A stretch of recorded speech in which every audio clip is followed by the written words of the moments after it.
Good morning. ഇപ്പോൾ നിങ്ങൾ ഈ അവസരത്തിൽ പഠിച്ചുകൊണ്ടിരിക്കുന്ന ആത്മീയ പാഠം എന്താണ്? അതിൽ നിന്ന് എന്താണ് നമുക്ക് മുന്നോട്ടേക്ക് പ്രതീക്ഷിക്കാവുന്നത് എന്നാണ് നമ്മൾ നോക്കുന്നത്.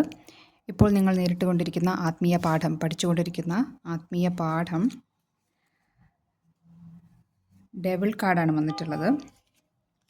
ഡെവിൾ കാർഡ് ഒരു ടെംപ്റ്റേഷൻ്റെ കാർഡാണ്. അനാവശ്യമായ ടെംപ്റ്റേഷനുകളുടെ പിന്നാലെ പോകുന്ന ഒരു എനർജിയാണ് എനിക്കിവിടെ കാണുന്നത്. ഇങ്ങനെ പോയാൽ ഇതിൻ്റെ ഒരു റിസൾട്ട് എന്താവും എന്ന് ചോദിക്കുമ്പോൾ കാണുന്നത് 10 ഓഫ് സ്വാർഡ്സ് ആണ്. അതായത് പൂർണ്ണമായ ഒരു അവസാനം, നിങ്ങൾക്ക് വേദന തരുന്ന ഒരു അവസാനമാണ് ഇവിടെ കാണുന്നത്. 10 ഓഫ് സ്വാർഡ്സ് ആണ്.